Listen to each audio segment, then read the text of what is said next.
Assalamualaikum, apa kabar semuanya? Siapa di antara Anda yang tidak tahu apa itu lahan masam? Sering ya kita mendengar tentang lahan masam atau yang disebut dengan podzolik merah kuning. Indonesia memiliki lahan masam yang cukup luas. Dari total luas areal pertanaman, 30% termasuk jenis podzolik merah kuning. Tahukah kalian apa permasalahan utama yang dihadapi dalam pertanaman di lahan masam? Ya, tepat sekali.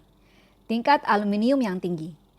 Pada tanaman peka, aluminium dapat menghambat pertumbuhan dan bersifat racun bagi tanaman. Pada konsentrasi aluminium tinggi, aluminium dapat memblok channel kalsium plasma membran sel akar, mengubah struktur dan fungsi dinding sel dan membran sel, mengganggu homeostasis kalsium sitoplasma, mempengaruhi jalur sinyal transduksi, dan memproduksi reaktif oksigen spesies atau ROS dalam jumlah banyak yang dapat menyebabkan stres oksidatif. Tentunya kalian pernah melihat ada tanaman yang toleran di lahan masam, namun ada pula yang tidak toleran di lahan masam. Yuk kita cari tahu kenapa ada tanaman yang toleran terhadap lahan masam atau pada aluminium tinggi. Tanaman yang toleran terhadap aluminium memiliki dua mekanisme toleransi, yaitu toleransi eksklusi dan toleransi inklusi. Tahukah kalian bagaimana mekanisme toleransi eksklusi pada tanaman?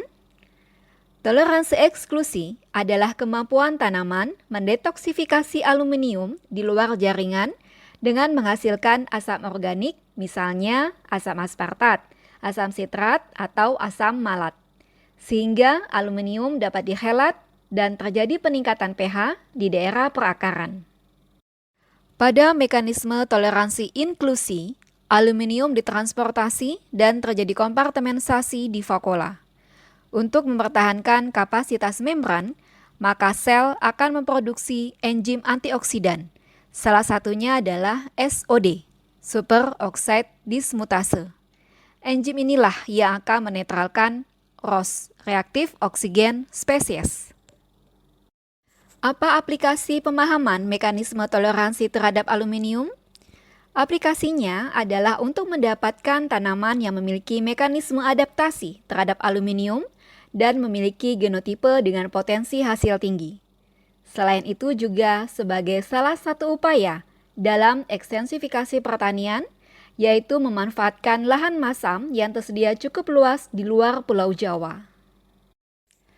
Nah, sekarang sudah paham ya, mengapa aluminium menjadi faktor penghambat pertumbuhan tanaman, bagaimana mekanisme toleransi tanaman pada kondisi tercekam aluminium, dan juga aplikasi pemahaman toleransi aluminium untuk bidang pertanian.